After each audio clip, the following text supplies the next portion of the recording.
Hello, my name is Candice Sanderson, and if you're just now joining us for the first time, welcome. This will be episode 5 in my Throwback series. If you go to my YouTube channel's homepage, if you click on the heading that says playlists, you'll find the rest of the videos in this Throwback series. You'll also see playlists with energy tricks, guest appearances, and more. But in this series, I revisit communications from the messengers, but these were not any messages that I included in either of my two books, The Reluctant Messenger or The Reluctant Messenger Returns. And I've learned so much since I received these messages. Today, I'm sharing a message that I channeled in October 2013. This was just a couple weeks, almost 2 months actually, after my spontaneous opening to that non-physical dimension in late August. And I was such a newbie, I was such a novice. I had just been in contact with what I guess we could call star beings.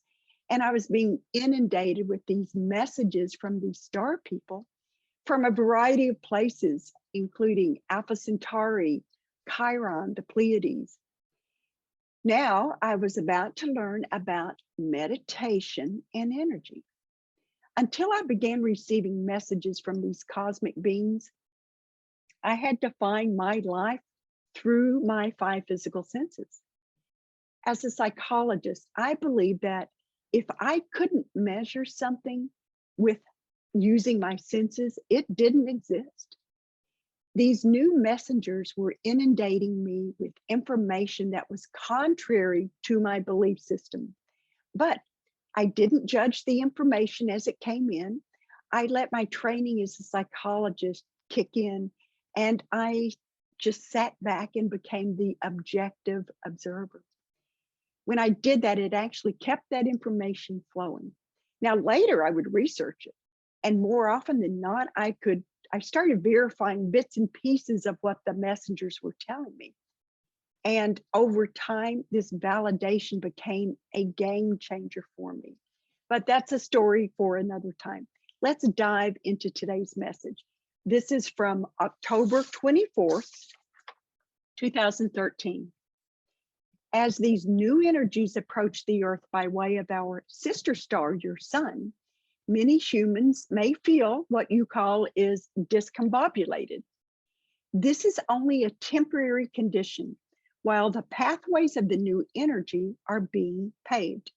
It is not unlike driving a vehicle to a destination that has never been driven to before. One might need to go across fields and rough terrain. When one returns using the same path, the road is a little smoother. As one continues to traverse the terrain through the same pathway, the so-called bumps in the road are no longer discernible or bothersome.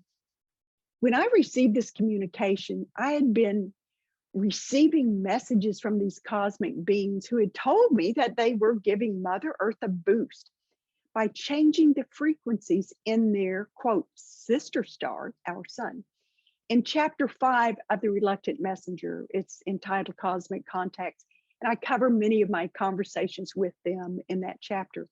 But this message, which I didn't include in that chapter, describes how this energy might affect us humans. Discombobulated. I love that word. I don't think I've heard that word in 20 years, and I'm not too sure I've ever really used it before. But it makes me smile when I hear it. I mean, even the word itself, discombobulated, it describes a feeling of confusion, like you're not quite tethered to reality, you're befuddled, you're confounded. And I know we've all felt this when you're just out of sorts, you're not quite yourself. Nothing seems to work exactly like you think it should. It's nothing really severe or significant, it's just jumbled. But that next sentence gives an analogy to them that the messengers have used before and since. So I figured it must be important for them to continually repeat it. I think this is the first time they used it. Now, this might actually say something more about me than the message itself. I'm kind of thinking maybe I'm the one who need to hear it multiple times in multiple ways before I would actually allow myself to consider it as valid. In one example that I did include in my book, I had a vision of walking through a field of wheat at night. And as you walk through, the stalks of the wheat bend. And so it's easier to find your way back home. Now, that part is more than likely addressing any kind of fear or anxiety that we might have about communicating with the non-physical. You know, it's like, oh, what if I can't get back to my body? And you see this with people who have OBEs, out of body experiences, or near death experiences. You know, I'm out there, this is new territory. How do I get back? So I think that was really addressing that fear. But this pathway of bent stalks, not only does it allow you to get back home, it makes it easier to make that very same trip again. It's like walking to a destination in 3 feet of snow. Each time you make that trek, and of course, they're referring to energy pathways, it becomes easier. Each trip you are installing, what the messengers have told me, is an electromagnetic foundation. And we build on that foundation with each and every trip that we make. So those initial bumps in the road are no longer discernible. They just disappear or melt away. So let's go to the second paragraph. This, they're referring to establishing an energy pathway, ties into the purpose of meditation. Many humans believe that the purpose of meditation is a spiritual one. They believe that the purpose of meditation is for one to become, quote, enlightened.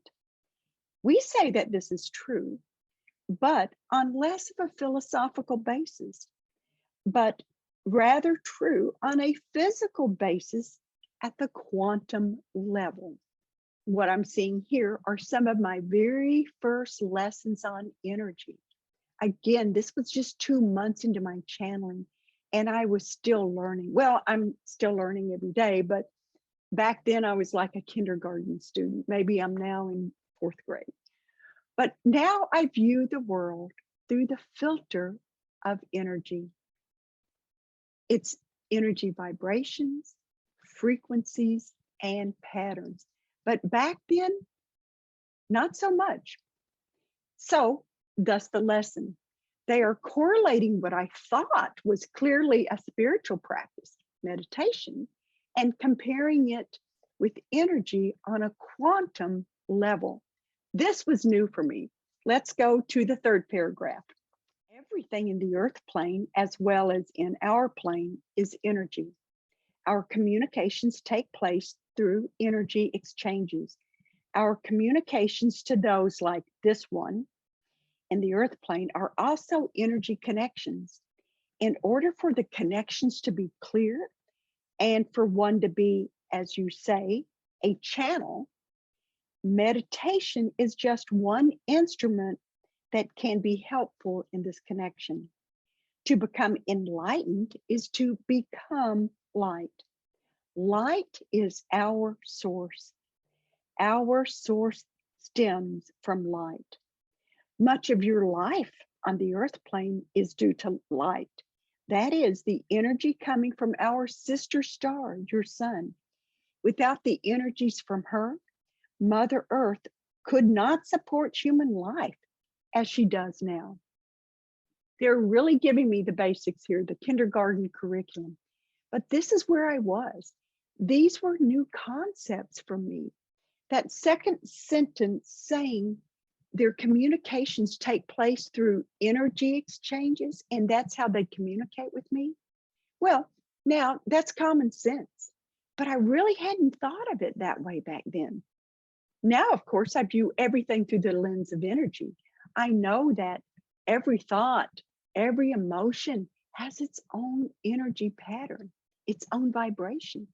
And when we communicate with others, that underlying energy is as important, if not more important, than the words we use.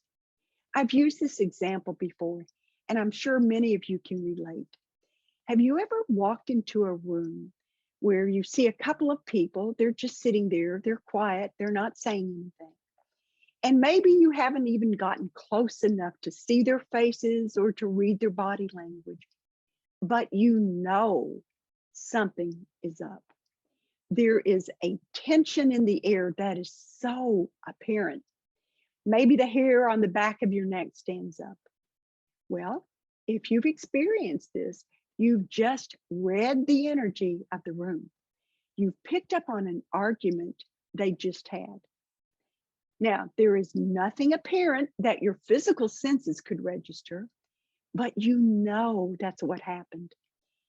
That is what the messengers have told me is using our emotional guidance system. That's one of the many tools the messengers have shared with us that I cover in my first book. It's an innate tool. That emotional guidance system is part of our instinctual nature. We use it to read energy and we can learn to reactivate it. But back to the message, I love when they say to be enlightened means to become light. That's so concrete and simple, yet its implications are profound. They say that their source is light, and they are using that light to give their sister star, our sun, light. They say that without light, we would not survive. We know that's true. If it weren't for our sun, life on Earth would look very different than it does today. If indeed there would be life on Earth without our sun. So let's move on with the message of paragraph 4. As one becomes enlightened, their energy shifts from a heavier, denser quality to one of a finer, and then in parentheses, in both senses of the word, frequency. The energy body with many humans can be seen by us as a dark, muddy, what you call sludge. It is extremely dense, and light will not permeate these frequencies without difficulty. Throughout these messages, the messengers have had me put enlightened in quotations. So let me give a little aside here for those who are new. When I receive messages, it's like dictation. The messengers tell me when to start a new paragraph, what punctuation to use, when to use quotes or parentheses. If I make a mistake, they say strike that, and they give me the correct wording. So my definition of enlightened or enlightenment before I met the messengers, that definition was philosophical, spiritual, and maybe a little bit religious. But the messengers bring it back to the presence or absence of light. To be in the light is to be enlightened. And by the way, I love their parenthetical remark about shifting dense energy to finer frequencies, saying finer in both senses of the word. Finer as in better, finer as in subtler. These messengers are sometimes wordsmiths extraordinaire. In chapter 9 of The Reluctant Messenger, the chapter called Ascended Masters, the messengers say that the only difference between us on earth and ascended masters like Jesus and Buddha, the only difference is their proximity to source, to the light of the world, to the light of the Creator. They tell me there's a continuum, and we are in this dense, sludgy, physical bodies. I guess we're just sludging around on earth. But as we let go of those denser energies, those would be low vibrations like hate, envy, jealousy, greed. And as we replace those with higher vibrations of love, of gratitude, of laughter, then we begin to move closer, literally, to the light. And the ascended masters have done just that. They've ascended so much closer to the light of source. So in this paragraph, the messengers are literally explaining how many of us in earth have this dark, muddy sludge. I see that now, literally. And sometimes I don't see it, but I feel it and I can sense it. But there's ways to counteract this. And you know, one of the easiest ways to counteract the low-lying energy? Smile. Even if you don't feel like it, simply smile. Force a smile on your face. And before long, it becomes genuine. That not only raises your own personal vibrations, it raises the vibrations of everything around you. We've got a few more paragraphs. With meditation, one's light body does indeed become light. The frequency, the vibrant frequency increases, and the oscillation of the movement on a molecular level becomes higher. With these higher and subtler, lighter frequencies, it is much easier for communications to take place between our plane of existence and yours. This is pretty straightforward. When you meditate, your energy body becomes lighter. It vibrates at higher frequencies. And what's key here, though, is the last sentence.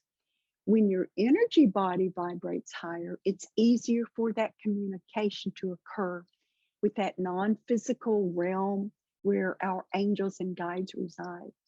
And so our energy body vibrates much closer to their frequency patterns.